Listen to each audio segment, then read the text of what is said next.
searing them off, getting a little bit of colour on each side. We're going to wrap them in cling film to try and get them as round as possible for when we go to cut them. So, now there's two ways of doing this. You can either do it with the plastic on or the plastic off. We decided to do it with the plastic on. I think you should do it with plastic off. Looking for little slices like that. Okay. Not thicker than that. Okay. And you push them over to Kirsty. Make sure, this is very important, that all the plastic comes off. Absolutely. Right on the tray. Try and keep it as flat as possible. Okay, if you can try and keep them sort of pushed into a circular shape, just make sure all the plastic comes off. Otherwise, I'll make you eat it. Let's go, blue team. So to cut nearly 180 slices of tuna took 45 minutes for us. How many have we done, Kirsty? 10. We've done 10. Yeah. Oh, my God. Yeah, I know. Fellas, you've got to have to get your A into gear because we're going to need some help to cut up this tuna. Yeah, matey, do it. Yes, please. Could I have the mozzarella? Mozzarella, please. Prosciutto left, tomatoes bottom right. The first few times I drizzle the olive oil and the Saporosa balsamic, it's about being as quick as possible. Nerves are kind of like this right now. Table 5 entrees have gone.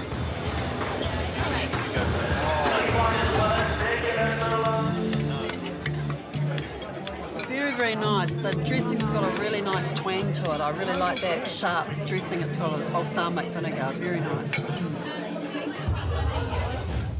Buffalo mozzarella, the prosciutto di Parma, the tomato with the Saporosa balsamic vinegar. Should we have a try of this?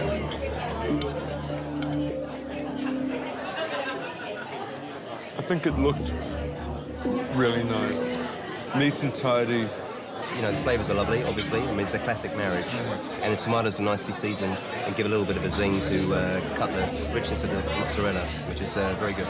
I think it's fantastic. The flavours, the look of it, it's everything that I want to eat. It's beautiful. If you were going to be picky, you're going to say, is it really cooking, though? It's just a marriage of flavours. I think that's probably its only downfall as an entree, as judging for an entree. I'm curious to see if we can get such clear and robust and delicious flavours from what they've done with the other food.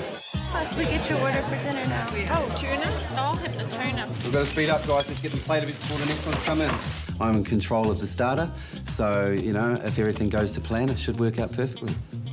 Microgreens, let's go. Now all we have to worry about is it tasting good, and hopefully it does. Very nice. It just melts in your mouth. Yeah, beautiful. Ah. Well, this is obviously the seared yellowfin tuna with fennel salad and salmon caviar. It's really pretty, doesn't it? Very pretty. Already you can see the freshness of the tuna, beautiful colour. Again, not a lot of cooking technique going on, just the outside, but a beautiful looking dish.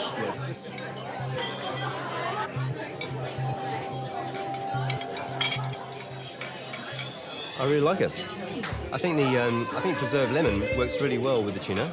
You know, the fennel's lovely and crisp, nice and summery. It works well. Yeah, I have to be honest, they're blowing my expectations. I think it's fantastic. I'm astonished. I can't believe that complete amateurs have done such a beautiful job. I'd certainly pay money for this. Absolutely. Yeah. So would I. How do you think it compares to the other one? I like this one better, just purely because there is a little bit more technique involved. Yeah. I mean, obviously the tuna had to be seared, and then obviously they've rolled it. You know, the dressing had to be sort of balanced correctly. So I think on those merits, I think it's a slightly better dish. Tuna was fantastic, but there's something else in there, and it's just a little bit of cling film. Brett, I need you, please. Blue team has a big problem. You have a complaint in the restaurant. You get out to the table, smooth it over, find out what it is, deal with it. Even though the three of us checked every piece of tuna, one piece of cling film got through into someone's plate. It's better than here. Yeah. I'm just going to put it to the side. So really disappointing, my fault. Just a little bit of plastic, maybe. Cling. Okay, yeah, I do apologise about that. We did have a problem in the kitchen slicing the tuna, so how could I make that up to you? Sure. There'll be a glass of wine going to you very soon. Thank you very much. No Good problem. luck, Brett. Thank you very much. Enjoy your meal.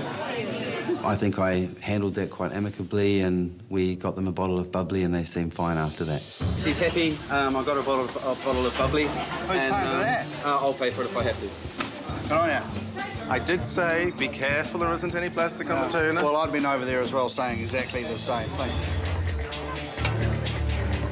We're having a strawberry and mint champagne, which goes with the creme brulee and the little cookies. Table 1, 5 cakes, 5 brulees. Right, 5 brulees, I need cookies. The only finishing part is to put sugar on and then blowtorch them, and that was always going to be more than a one-person job. It's taking you over a minute to do that. You've got 40 minutes, you're going to be done. We do have another torch. So fortunately we had about 14 blowtorches there, and knowing other people were going to be finished at that stage of the game, so I knew we'd be able to recruit extra people to finish them off. Okay, I need 2 more brulee. As soon as, please. We're still on our first one. I need things bruleed. Big time. Tracy and I, yesterday, we said to each other, look, it's more about getting the food out. If one team is having trouble, let's try and help each other out. I just don't think they expected it to be them. Wow, thank you. So this must be the vanilla creme brulee with the Lindau minted strawberries and the macadamia and white chocolate cookies. I have great expectations of a creme brulee. Same. Yeah.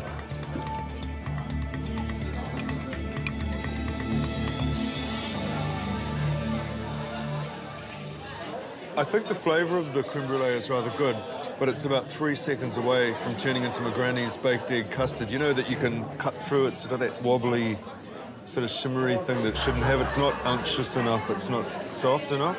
I actually like the cookies. I do like the cookies, and I think the caramelisation of the brulee is fantastic, and the flavour is brilliant as well. Could you sell it in a restaurant? I wouldn't want to, no. So I'm not a great fan of the red team's effort here, actually, and I think the blue team doesn't have to do a lot to do something better. Keep it nice and shallow, but very even, but keep going, keep going, keep going, keep going. Take your spoon out, not that looks like a turd. Roll it again so it should be nice and egg-shaped. Just try and make it look pretty. Oh, thank you. So we've got here the chocolate fudge cake with fresh raspberries and an olive oil chocolate mousse. What's your impression of the look of it? A lot of chocolate. But I can handle a lot of chocolate. I have to say, I think I got the biggest portion, and it looks like it came out of the kitchen of Wilma Flintstone. Looking at the chocolate mousse, has it split? Has it curdled? Has it turned? Something's going on here which it shouldn't. It looks denser than it should be, don't you think? But the proof is in the eating. Yeah, exactly.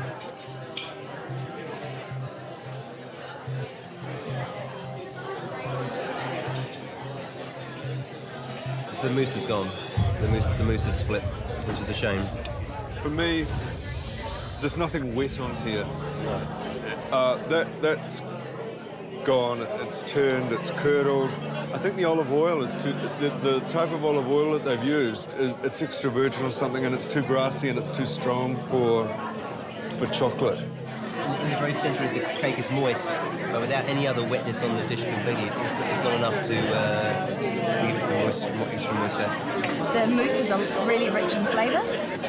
I don't think the blue team has pulled this off at all. I have to have a little think about which team we think has done best overall. I'm still playing in my mind about the 2 dishes that were sent back. We're very proud of you all. You pulled off a really tough assignment and the guests went home happy. Well done. But we hardly need remind you that this is a competition, and one of you will be going home today. Like any day at the races, there are the winners and the also-rans. The winning team performed well as one unit. Most of their dishes were cooked on time and they conducted themselves with flair and panache. But the losing team didn't perform quite so well. A few avoidable timing issues and a few disasters in the kitchen added up to a poor overall performance. So the winning team is the blue team.